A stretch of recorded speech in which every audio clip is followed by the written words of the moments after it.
I scored the plastic with this, gave it a little extra effort, and was able to tear along where I scored it. And now you can see I did make an effort to get this off with channel locks, but it just wouldn't budge. But now it can be turned. Alright, we're going to take the camera down and dig in here. First of all, welcome to the channel and thank you for stopping by. When time permits, please consider subscribing. I would greatly appreciate it. Behind me is my 390 Adventure, and what we're working on today is installing the Tusk High Fender kit, which is essentially a plate and a little bit of hardware. There is some functional benefit to this. Mud does get packed up under the stock Fender, but really I kind of think it looks better with the high Fender, so we're going to go ahead and do it. Interestingly, the Fender they're using is the Acerbis Fender that I have a red version on my CRF 250L, so it's a decent Fender. I've had it on for about 4 years.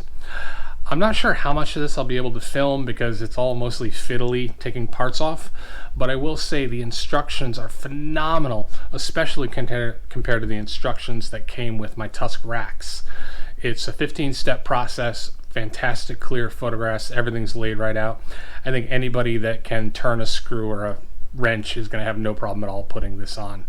And we'll pick it up in a minute. Okay, this is what we get. These are the templates. We'll eventually be cutting this off so that we get to keep a bit of a rather cheesy fork guard while losing the rest of the plastic. Not too much hardware, but we do get great clear instructions. So I'm going to go ahead, follow these, and I'm going to go ahead and take off the Fender we have, and then I will pick you guys back up. So I've gone ahead and removed this bolt, that bolt, and the third bolt on the other side. Now we'll just get these off. They're barely in there at all for these two. Same as the other side.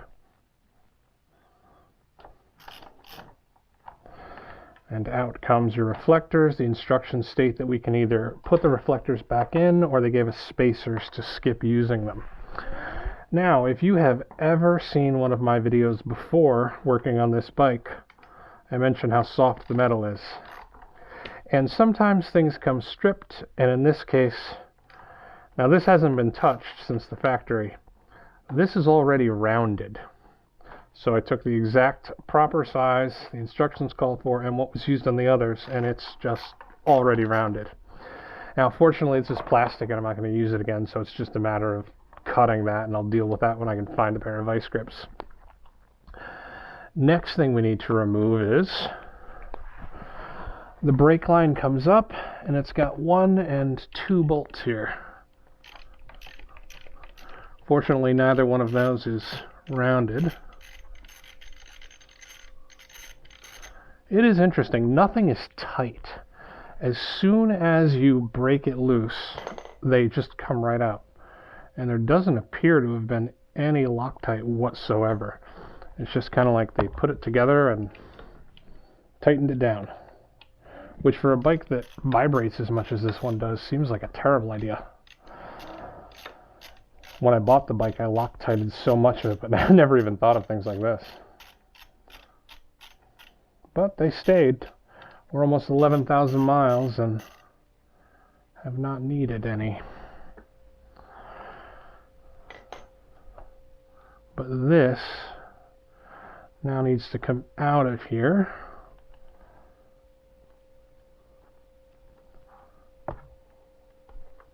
Oh, very nice. Very easy to do.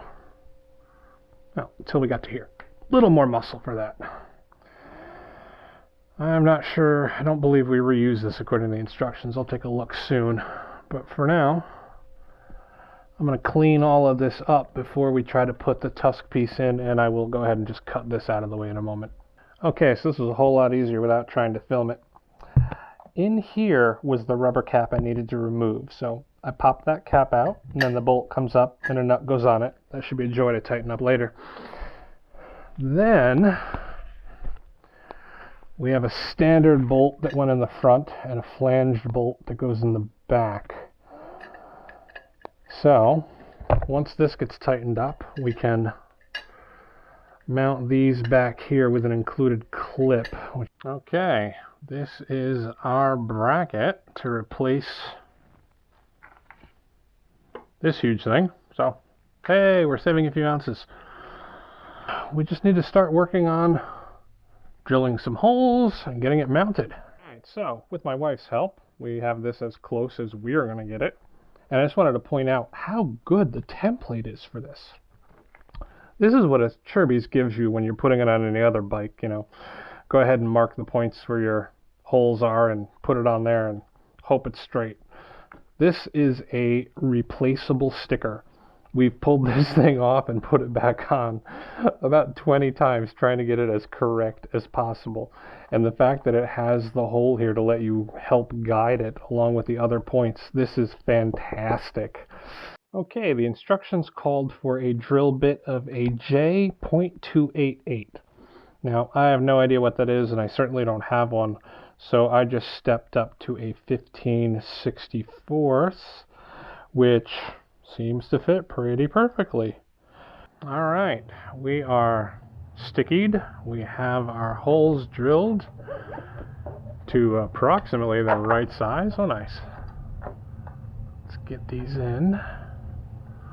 Loctite is on, of course. Okay, so that's the look. Now, the next part of the project is to cut these dust-covered. Yeah, I guess I gotta clean those a little bit. So to clean these, put the stickers on them and cut them to appropriate size. I went ahead and just did a rough cut just to make them easier to deal with. And then again, we've got these awesome little guides that show us exactly where to cut it. And while it's a little scuffed and dented and could use some sanding, that is what it'll look like when I put it on the bike. Okay, as far as I know, that's on. It took forever with filming and a lot of futzing around. I think it's been 20 minutes trying to get that sticker on properly. I then brought it to my wife, who spent 10 more minutes trying to get it on properly, and I'm really happy with how it turned out. If you do get the sticker on a little wonky and it doesn't fit quite right, what I learned when doing it on my KLR, where I messed up the drill holes, was just make the drill holes quite a bit bigger and then adjust it where you need to and then tighten it down. I had it that way for a year and a half and it was just fine even with the holes too big. But I think on this everything is accurate and correct and it's pretty close. Let's just take a look at it, and again, if you stuck around, I greatly appreciate it. Thank you very much, and I hope it was somewhat helpful. I think it makes the bike look better. Other people may not, but hey, it was worth my money. Rocky Mountain ATV made a really solid product. I can't believe how good the instructions are, and those guides were just fantastic. Again, take care and thank you.